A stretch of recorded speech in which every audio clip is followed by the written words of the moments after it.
उदगीर तालुका वीरशैव समाजाच्या वतीनं आयोजित व धर्मवीर ॲडव्होकेट संग्रामप्पा षटकार यांच्या 27व्या स्मृती दिनानिमित्त आणि 92वा वचन सप्ताहानिमित्त आयोजित या कार्यक्रमासाठी उपस्थित बसवपीठावरील कार्यक्रमाचे अध्यक्ष आत्ताच जेथून गेलेले आहेत ते सन्माननीय ज्ञानेश्वरजी बिरादार सर, बसवपीठावर उपस्थित सन्माननीय धनुरे सर, प्राध्यापक झुंगा स्वामी सर, आमचे मित्र प्राध्यापक संतोष मुळे सर आणि या कार्यक्रमाचं सूत्रसंचालन आणि संयोजन करणारे ॲडव्होकेट मळगे सर आणि उपस्थित सर्व उदगीरमधील सर्व पत्रकार, प्राध्यापक, श्रोते, बसवांनावर प्रेम करणारे सर्व बंधू आणि भगिनींनो, खरं तर आज हा जो विषय जो मला दिलेला आहे तो म्हणजे बसवांच्या विचारातून संवैधानिक मूल्यांची निर्मिती किंवा संवैधानिक मूल्यांच्या निर्मितीची पार्श्वभूमी आपल्याला या अनुषंगानं बोलायचं आहे. खरं तर मी सामाजिक शास्त्राचा विद्यार्थी आहे आणि अशा व्याख्यानमालेच्या माध्यमातून बोलत असताना दोन पद्धतीने आपण बोललं पाहिजे. एक, ही व्याख्यानमाला खरं तर स्वतःचं किंवा चळवळीचं आत्मपरीक्षण करणं गरजेचं आहे, त्याला इंट्रॉस्पेक्शन म्हणतात. आणि दुसरं आहे की या चळवळीच्या माध्यमातून जो विचार, जो उद्देश आपण सांगणार आहोत त्याचा रिलेव्हन्स काय उद्देशासाठीचा. एक तर इंट्रॉस्पेक्ट केलं पाहिजे आपल्याला स्वतःला आणि उद्याचा रिलेव्हन्स हा आपल्याला कुठेतरी कनेक्ट करता आला पाहिजे, त्याच्यातून काहीतरी आउटपुट निघालं पाहिजे. जसं बसवण्णाच्या काळामध्ये वचन हे आउटपुट्स होते, आज वचनांची निर्मिती होत नाही. खरं तर वचनांची निर्मिती झाली पाहिजे. बसवांना सांगत असताना केवळ वचनांचे पुनर्वाचन करून चालणार नाही.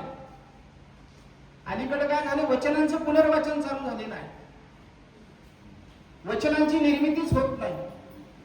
बरं, वचनांची निर्मिती झाली किंवा बसवण्णांचे वचन सांगत असताना वचनाचं स्पष्टीकरण नव्या संदर्भात आपल्याला द्यावं लागेल. वचन त्रिकालाबाधित सत्य आहेत, पण त्याचं स्पष्टीकरण तुम्हाला आजच्या संदर्भात घ्यावं लागेल. अनुभव मंडपामध्ये ज्या पद्धतीनं सर्व समाजातील लोक एकत्र यायचे आणि एकत्र येऊन ते आपले एक्सपिरियन्स शेअरिंग करायचे. मग ते एक्सपिरियन्स शेअरिंग करत असताना कोणाला रिलिजियस असेल, स्पिरिच्युअल असेल, कोणाला आणखी सोशल एक्सपिरियन्स असेल, ते शेअरिंग करायचे आणि शेअरिंग करून त्याच्यावर मुक्त पद्धतीनं चर्चा व्हायची आणि त्याच्यातून वचनांची निर्मिती व्हायची. ही वचन निर्मितीची प्रक्रिया आज थांबलेली आहे. खरं तर आजच्या संदर्भामध्ये याला डिलिबरेटिव्ह डेमोक्रेसी म्हणतात. डिलिबरेटिव्ह म्हणजे मुक्त संवाद करून ही वचन निर्मिती व्हायची, पण ती वचन निर्मिती आज होतच नाही, थांबलेली आहे.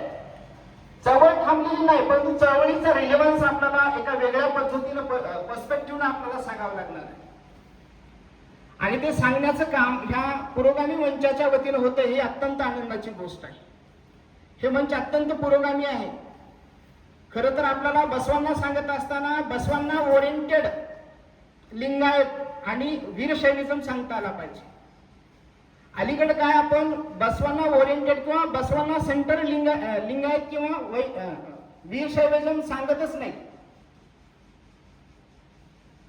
बसवांनी जी पद्धतीनं वीरशैव परिष्कृत फिलॉसॉफी आणलेली आहे ती खरं सांगणं गरजेचं आहे. कारण बसवांनी एक मध्यवर्ती सूत्र धरले, शिवाला त्यांनी कुठं वगळलेलं नाही, पण शिव सांगत असताना एक फार मोठा विद्रोह बसवांनी केलेला आहे. तो इथल्या प्रस्थापित व्यवस्थेच्या विरोधातला तो विद्रोह आहे आणि तो विद्रोह बुद्धांनी केलेला आहे. फक्त फरक असा आहे, बुद्धाचा विद्रोह आणि बसवण्णाचा विद्रोह ह्याच्यात फरक आहे. बुद्धांनी जो विद्रोह केला तो एक्सटर्नल क्रिटिक आहे हिंदूची, हिंदुइझमच्या बाहेर जाऊन केलेली एक्सटर्नल क्रिटिक आहे. तर बसवण्णांनी केलेली क्रिटिक ही हिंदूमध्ये राहून, हिंदुइझम मध्ये राहून इंटरनल क्रिटिक आहे. शैविझम नाकारलेला नाही, पण बसवण्णाचा जो विचार आहे तो कसा आहे, रिलिजियस कमी आणि सोशली एंगेज्ड शैविझम आहे. बसवण्णांनी समता सांगितलेली आहे. जसं बुद्धाचा धम्म हा सोशली एंगेज्ड बुद्धिझम आहे, तसा बसवण्णाचा हा वीरशैविझम, हा लिंगाइझम हा कसा आहे, सोशली एंगेज्ड वीरशैविझम आहे. आता जर तसं पाहिलं तर बुद्धाचा जो अनुयायी खरा खरा दलाई लामा अनुयायी आहे, खरा कर्मठ अनुयायी आहे. मग दलाई लामाचे फोटो लावायचे का आपण घरात? नाही लावत, कारण तो ऑर्थोडॉक्स बुद्धिझम आहे. आणि कुठलाही विचार हा माणसासाठी असला पाहिजे. माणसासाठी विचार निर्माण झालेले आहेत, माणूस विचारासाठी निर्माण झालेला नाही. सर्वाचा सेंटर माणूस आहे. आणि म्हणून बुद्धानंतरची खरी क्रांती, विद्रोहाची क्रांती, समतेची क्रांती जर कुणी केलेली असेल तर ती म्हणजे बसवण्णांनी 12व्या शतकात केलेली आहे. तीच क्रांती पुढं फुल्यांनी केलेली आधुनिक काळात, आणि त्याच क्रांतीचा कळस डॉक्टर भीमराव आंबेडकर आहे. जे संविधानामध्ये या सर्व महापुरुषांची विचार संविधानामध्ये इम्बाईब केलेले आहेत. त्यांनी स्वातंत्र्य, समता, बंधुता, बंधुता जी कन्सेप्ट आहे, फ्रॅटर्निटी, हा सर्व विचारधारेचा समन्वय आहे. म्हणजे बुद्धापासून चालू झालेली ही संकल्पना, हा विचार डॉक्टर बाबासाहेब आंबेडकरांच्या संविधानापर्यंत येऊन थांबतो. ही एक प्रकारची श्रमण परंपरा आहे. ही एक प्रकारची श्रमण परंपरा आहे. श्रमण परंपरा म्हणजे यज्ञ, कर्मकांड याला फाटा देऊन तप, तपश्चर्या, चिंतन, मनन करणारी ही परंपरा आहे. या परंपरेचं वेगळेपण असं आहे की ही परंपरा कर्मकांडावर, यज्ञावर किंवा अंधश्रद्धेवर आधारलेली ही परंपरा नाही, तर ही परंपरा तप, तपश्चर्या, चिंतन, मनन करून तयार केलेली ही परंपरा आहे. आणि या परंपरेमध्ये माणूस हा केंद्रबिंदू आहे. या परंपरेमध्ये समता हा केंद्रबिंदू आहे. खरं तर वीरशैविझम किंवा लिंगायत ही जी काही कन्सेप्ट आहे किंवा हा जो काही विचार आहे, हा विचार बसवण्णांनी मांडत असताना खरं तर बसवण्णांनी काय हा बाहेरून विचार आणलेला नाही. खरं तर बसवण्णांनी मांडलेला हा वीरशैविझम हा वेदाच्याही आधी सिंधू संस्कृतीमध्ये दिसतो. तुम्हाला सिंधू संस्कृतीच्या उत्खननामध्ये जे काही मूर्ती सापडलेल्या आहेत त्याच्यामध्ये तुम्हाला शिवाची मूर्ती आहे. त्याच्यानंतर तुम्हाला वेदामध्ये सुद्धा रुद्र ते महादेव अशी ती जर्नी आहे. रुद्रापासून तयार झालेला महादेव, महादेव म्हणजे महादेव, विशेषण आहे महादेव. रुद्र हा एक अवतार आहे. पण झालं काय, शैविझम आणि वैष्णविझम मध्ये वैष्णविझम का मोठा झाला की अवताराची संकल्पना त्यामध्ये आल्यामुळे वैष्णविझमचं स्प्रेडिंग झालं. 10 अवतार ही जी संकल्पना आहे त्याच्यामुळे स्प्रेडिंग झाली. शैविझम मध्ये कसला अवतार नाही, एकच शिव आहे. काश्मीर पासून ते कन्याकुमारी पर्यंत जावा एकच शिव आहे. आणि विशेषतः शैविझम हा विशेषतः शिव हा जो देव आहे तो इथल्या द्रविड लोकांचा आहे. साऊथ इंडियामधले तुम्ही चोल, पांड्या, पल्लव ही जी राजे जर बघितली ही सर्व शैविझमचे राजे आहेत. यांनी मोठी मोठी मंदिरं बांधलेली आहेत. दक्षिण भारतामध्ये मोठ्या प्रमाणात त्यांनी प्रचार केलेला आहे. पण शैविझम मध्ये सुद्धा अनेक संप्रदाय येतात. काश्मीरी शैविझम असेल, पशुपात असेल किंवा खालच्या संदर्भातले अनेक वेगवेगळे सेक्ट्स असतात. पण 12व्या शतकामधला बसवण्णाचा शैविझम हा मात्र अत्यंत रॅडिकल आहे. हा इतका रॅडिकल आहे की आपल्याला रॅडिकल बसवण्णा हवा आहे का ट्रॅडिशनल बसवण्णा हवा आहे याची चॉईस आपल्याला करायची. कारण रॅडिकल बसवण्णा हा धर्म परिवर्तनासाठीचा बसवण्णा नाहीये. आपल्या देशामध्ये जेव्हा जेव्हा व्यवस्थेच्या विरोधात विद्रोह घेऊन एखादी चळवळ निर्माण होते तेव्हा त्या चळवळीला ॲसिमिलेट करण्याचं काम इथली व्यवस्था करत असते. मॉडरेट करण्याचं काम इथली व्यवस्था करत असते. पण बसवण्णाच्या बाबतीत मात्र माझं असं घडलेलं नाही.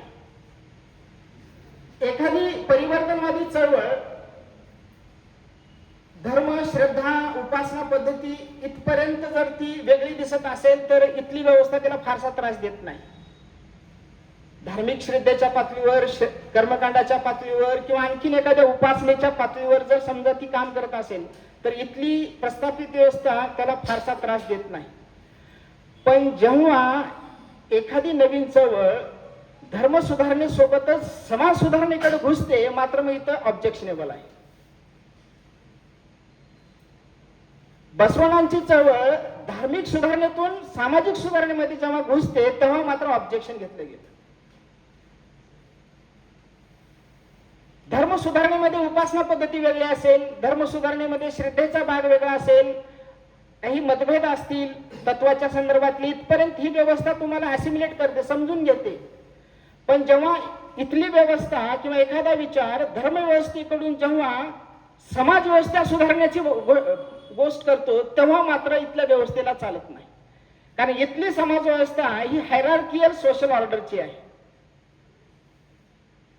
स्टार्टिफिकेशन झाले आपल्या समाजाचं कास्ट वाईज, आणि ही कास्ट वाईजची स्टार्टिफिकेशन जेव्हा मोडीत काढण्याची एखादी भाषा एखाद्या महापुरुष करत असेल, एखादा समाज सुधारक करत असेल, मग मात्र इथली व्यवस्था तुम्हाला ऑब्जेक्शन घेते, तुम्हाला संपवण्याचं काम करत असते.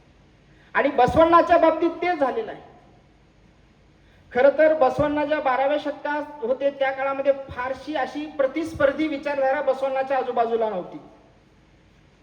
मुस्लिम आले होते पण मोगल आणखीन आलेले नव्हते.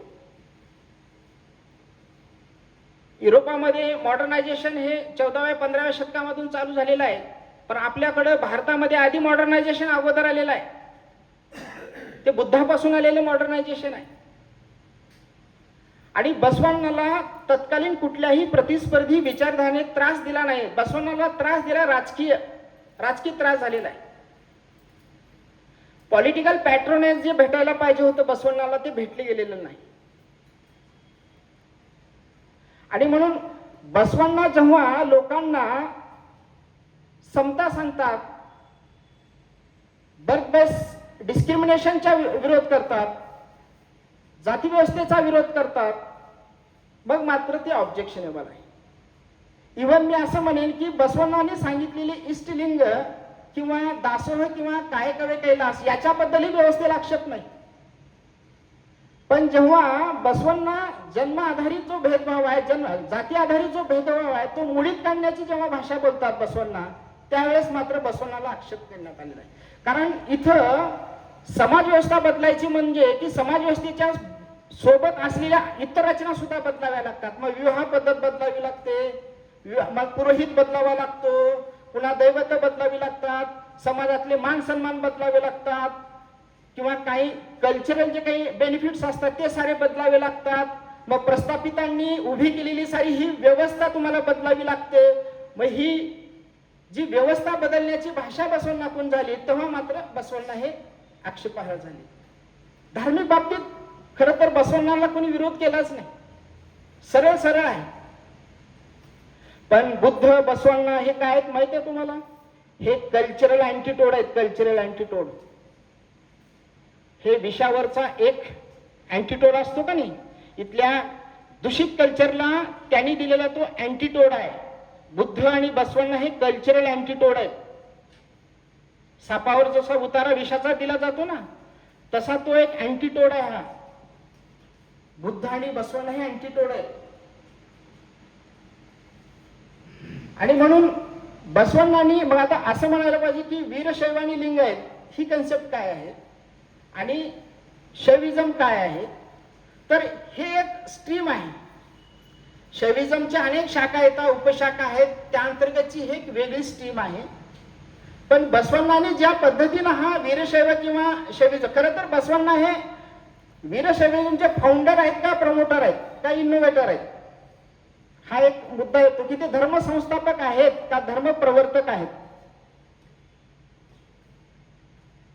या पाठीमागचे रॅशनली आपण तपासलं पाहिजे. खरं तर ही माझी वैयक्तिक मतं असू शकतात आहेत की बसवण्णा हे प्रमोटर आहेत एका व्यवस्थेचे, प्रवर्तक आहेत. मग यांना स्वतंत्र धर्माचा दर्जा द्यायचा का न द्यायचा हा पॉलिटिकल व्ह्यू आहे, पॉइंट ऑफ व्ह्यू आहे. पण बसवण्णांनी कुठेही कोणत्याही पद्धतीनं शिवाला वगळलेलं नाही. आता अलीकडं आपल्याकडे असे माहित आहे, तुम्हाला माहित नसेल की नास्तिक आणि आस्तिक हे आपल्याकडे दोन डेफिनेशन्स आहेत. नास्तिक कुणाला म्हणायचं, आपण सण म्हणतो ईश्वर नाकारण्याला नास्तिक नाही, ही चुकीची व्याख्या. नास्तिक म्हणजे वेद नाकारणाऱ्याला नास्तिक. जे वेद नाकारतात, वेद प्रामाण्य नाकारतात ते नास्तिक. मग जैन बौद्ध हे नास्तिक आहेत, किंवा जे काही 6 आस्तिक दर्शन आणि 3 नास्तिक दर्शन आहेत त्याच्यामध्ये जैन, बुद्ध आणि चारवाकी नास्तिक दर्शन आहेत. मग लिंगायत किंवा वीरशैवजम नास्तिक आहे का आस्तिक आहे? कारण बसवण्णांनी वेद नाकारलेला आहे, मग खरं तर नास्तिक असायला पाहिजेत. पण दुसऱ्या बाजूला त्यांनी ईश्वर मान्य केलेला आहे, शिव मान्य केलेला आहे. मग नेमकं नास्तिक का आस्तिक? तेव्हा इथे एक असा डिस्कोर्स येतो की बसवण्णांनी वेद नाकारलेला आहे, म्हणजेच वेदाचं अतिप्रामाण्य नाकारलेलं आहे. वेदाचं अतिप्रामाण्य नाकारलेलं आहे आणि दुसऱ्या बाजूला त्यांनी ईश्वर स्वीकारलेला आहे, शिव स्वीकारलेला आहे. आणि त्याच्यानंतर बसवण्णांनी धार्मिक क्रांतीपेक्षा सामाजिक क्रांतीला महत्व दिलेलं आहे. म्हणून तिथेही बसवण्णाबद्दल नास्तिक किंवा आस्तिक हा डिसिजन झालाच नाही आतापर्यंत. पण अलीकडच्या काळामध्ये खरं तर बसवण्णांनी मांडलेला हा जो काही विचार आहे तो इतका रॅडिकल आहे, इतका क्रांतिकारक आहे. माणसाला माणूस म्हणून महत्व देणारा तो विचार आहे, ह्युमन सेंट्रिक आहे. खरं तर यांना एक शब्द इंग्लिशमध्ये इग्लिटरियन ह्युमॅनिझम, मानवतावादी विचार. इग्लिटरियन जे डॉक्टर बाबासाहेब आंबेडकर आणि जॉन डोई पासून घेतलेली कन्सेप्ट आहे. मानवतावादी म्हणजे प्रत्येक क्षेत्रामध्ये तुम्हाला समानता दाखवावी लागते. मग स्त्रियांच्या स्वातंत्र्याची तुम्हाला गोष्ट करावी लागते, समाजातल्या सर्वात खालच्या स्तरातील लोकांना सुद्धा तुम्हाला समानता दाखवावी लागते, डिस्ट्रीब्युशनच्या संदर्भातली समानता दाखवावी लागते, इक्वेलिटीच्या अपॉर्च्युनिटीच्या संदर्भातली समानता दाखवावी लागते. ही सर्व समानता बसवण्णामध्ये येते. पण बसवण्णांच्या नंतर after the Basavanna what happens, खरं तर चिंतनाचा विषय इथं आहे. आजचे जे काही आचार्य आहेत, आजचे जे काही धर्मगुरू आहेत, हे फक्त बसवण्णांनी काय सांगितलं हे सांगत राहतात. आता आपल्याला त्याची रिडेफिनेशन, रिमॉडिफिकेशन करणं गरजेचं आहे की आपल्याला आजच्या काळामध्ये रिलेव्हन्स मध्ये काय सांगितलं पाहिजे. काय दासो ह्या कन्सेप्ट आजच्या काळामध्ये कशा येतात? आज गिगा वर्कर आहेत, आज एआय आणि ऑटोमेशनच्या जमान्यामध्ये नोकऱ्या चालेत. तेव्हा कायक ही संकल्पना काय असू शकते आजच्या संदर्भामध्ये? दासोह संकल्पना काय आहे? आज वेल्थचं इक्वल डिस्ट्रीब्युशन होतंय का? त्या अक्युम्युलेशन जास्त होते, मोठ्या प्रमाणामध्ये संपत्ती साठवली जाते भांडवलदाराच्या हातामध्ये. त्या संदर्भामध्ये वचन साहित्य तयार झाले पाहिजे, त्या संदर्भामध्ये थॉट प्रोवोकिंग विचार आपण तयार केले पाहिजेत. खरं तर या व्याख्यानमालेच्या माध्यमातून असे काही डिबेटिंग इश्यूज घेतले पाहिजेत की ज्यावर आपण चर्चा केली पाहिजे आणि त्याची एक पद्धतीनं साधक बाधक चर्चा होऊन त्याचं कलेक्शन झालं पाहिजे. न्यू इंटरप्रिटेशन आपण त्या वचनांचं केलं पाहिजे आजच्या काळामध्ये. तरच खऱ्या अर्थानं बसवण्णांची ही मुवमेंट्स आपल्याला संपूर्ण भारतभर घेऊन जाता येईल. आता बसवण्णांच्या चळवळीला मर्यादा आल्या होत्या का? तर ती कन्नड भाषेमध्येच फक्त ते अनुयायी फॉलोअर्स आहेत. खरं तर मराठी भाषेत बसवण्णांचे फॉलोअर्स तयार झाले पाहिजेत. आपल्याकडे काय कन्नड भाषेमध्ये आपण अडकून ठेवलं, खरं तर मराठी भाषेमध्ये बसवण्णा सांगितलं गेला पाहिजे. त्यांचे फॉलोअर्स, न्यू इंटरप्रिटर्स तयार झाले पाहिजेत, तर बसवण्णा सर्वीकडे पोहोचणार आहे. बसवण्णा हा लोकल भाषेमध्ये, लोकल कल्चरमध्ये घुसवला पाहिजे की आपल्याला सर्वांना सामावून घेतलं पाहिजे बसवण्णाचे विचार. तर बसवण्णांचा विचार हा पुढे जाणार आहे. कारण आपल्या भारतीय राज्यघटनेची जेवढी काही व्हॅल्यूज आहेत, इथॉस आहेत, ही सर्व 12व्या शतकामध्ये आणि बुद्धाच्या तत्वज्ञानातली इथॉस आहेत. आपण वेस्टर्न मधून बाळू केलेली नाही ती सारी, ही आपली इथं आहेत. त्याला पुन्हा आपल्याला रिलोकेट करावं लागणार आहे. ही सारी मूल्य आपल्याला संविधानाच्या माध्यमातून किंवा तुमच्या माझ्या माध्यमातून रिलोकेट करावी लागणार आहे. प्रिन्सिपली आपण बसवांना ऍक्सेप्ट केलेला आहे, पण मुद्दा असा आहे की बसवण्णांच्या संदर्भात किंवा विशेषतः त्यांच्या अनुयायाच्या संदर्भामध्ये प्रिन्सिपल आणि प्रॅक्टिस मध्ये जेव्हा डिस्टन्स वाढत जातं तेव्हा खरा प्रश्न निर्माण होतो. प्रिन्सिपल आणि प्रॅक्टिस मधला जो डिस्टन्स आहे ना, तो जसा जसा वाढत जाईल ना तसा तसा बसवण्णाबद्दलचा रिलेव्हन्स कमी होत चाललेला आहे. आणि फॉलोअर्सवर फार मोठी जबाबदारी आहे की बसवण्णाने सांगितलेली जी प्रिन्सिपल आहे ते प्रॅक्टिस मध्ये कशी आणायची. बसवण्णाने सांगितलेला जो ट्रान्सफॉर्मेटिव्ह विचार आहे, रॅडिकल विचार आहे, सोशल चेंजचा विचार आहे, तो खरं तर व्यवहारामध्ये आपण कसा आणला गेला पाहिजे अनुयायाकडून किंवा इतरांकडून. खरा मुद्दा तिथं आहे. मार्क्सच्या संदर्भात असंच म्हणलं जाते की सगळ्यांनी जग कसं आहे सांगितलं, पण मुद्दा आहे की हे जग बदलायचं कसं. आम्ही आज ही 12व्या शतकातली जर वचनं सांगत बसलो तर जमणार नाही. आम्हाला वचनाचं रिइंटरप्रिटेशन करावं लागणार आहे. जसं फुल्यांनी धर्मविश्लेषण करून नवीन समाज निर्माण केला, जसं मार्क्सला फायरबॉकनी धार्मिक विश्लेषणाची मदत झाली फायरबॉकला, तशा पद्धतीचं अनालिसिस आपल्या अनुयायांनी करणं गरजेचं आहे. तुम्हाला माहिती आहे एक फ्रँकफुर्ट स्कूल म्हणून आहे. मार्क्स का टिकला तर फ्रँकफुर्ट स्कूलच्या सर्व विचारवंतांनी मार्क्सचं रिइंटरप्रिटेशन केलं आणि आजच्या काळामध्ये मार्क्स कसा रिलेव्हन्स आहे ते त्यांनी दाखवून दिलं. तो फ्रँकफुर्ट स्कूल आहे. आणि त्याच्यातलं एक विचारवंत युगेन हेबरमास, त्यांनी द थेरी ऑफ कम्युनिकेटिव्ह ऍक्शन म्हणून एक थेरी मांडलेली आहे 1981 ला. त्या कम्युनिकेटिव्ह ऍक्शन थेरीमध्ये काय आहे की बसवण्णांनी सांगितलेली जी अनुभव मंडपाची जी काही थेरी आहे तीच आजच्या ह्या कम्युनिकेटिव्ह ऍक्शन थेरीमध्ये आहे. डेलिब्रेटिव्ह डेमोक्रेसी, मुक्त संवाद, सर्वजण एकत्र या. एकत्र आल्यानंतर तुमचे जे काही प्रॅक्टिकल शेअरिंग आहेत, सोशल शेअरिंग आहेत, ते एकमेकाला शेअर करा, एक्सपिरियन्स शेअर करा. त्याच्यात एक सभाध्यक्ष असेल तो त्याला उत्तर देईल. बसवण्णाच्या काळामध्ये ही पद्धत होती, प्रश्न विचारण्याची पद्धत होती. सोशल प्रॉब्लेम, सोशल इश्यूज तुम्ही तिथं रिप्रेझेंट केले पाहिजेत आणि त्याच्यावर खऱ्या अर्थानं चर्चा झाली पाहिजे. वचनाची निर्मिती झाली हे बसवण्णांचं खरं तत्व होतं. वचनाचं पुनर्वाचन नाही चालणार. आता वचनांची निर्मिती झाली आजच्या काळाच्या संदर्भामध्ये. आजच्या आपल्या युवकासमोरचे प्रश्न काय आहेत, आजच्या आपल्या समाजासमोरचे प्रश्न काय आहेत, उद्याचा जग काय असणार आहे, उद्याचा भारत काय असणार आहे, या संदर्भामध्ये आपल्याला चर्चा करणं गरजेचं आहे.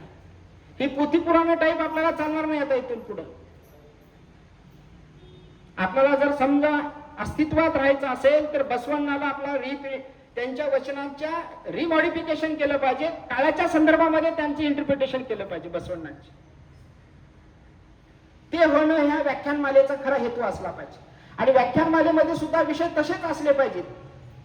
थॉट प्रोवोकिंग विषय असले पाहिजेत, चॅलेंज करणारे विषय असले पाहिजेत. बसवण्णांचा रिलेव्हन्स कसा टिकता आला पाहिजे, टिकवता आला पाहिजे.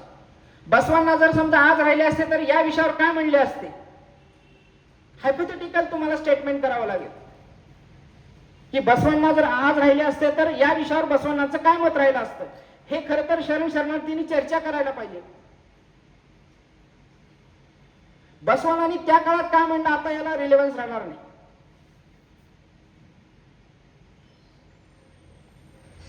मॅक्स वेबर म्हणून एक जर्मन विचारवंत आहे, सोशॉलॉजिस्ट आहे मॅक्स वेबर. त्यांनी रुटिनायझेशन ऑफ करिश्मा म्हणून एक थेरी मांडलेली आहे. ती थेरी अशी आहे की विचारवंताच्या, महापुरुषाच्या मृत्यूनंतर त्यांच्यामुळेचा व्यवहार कसा असतो त्यावर त्या विचारवंताचं एकूण महात्म्य ठरत असतं.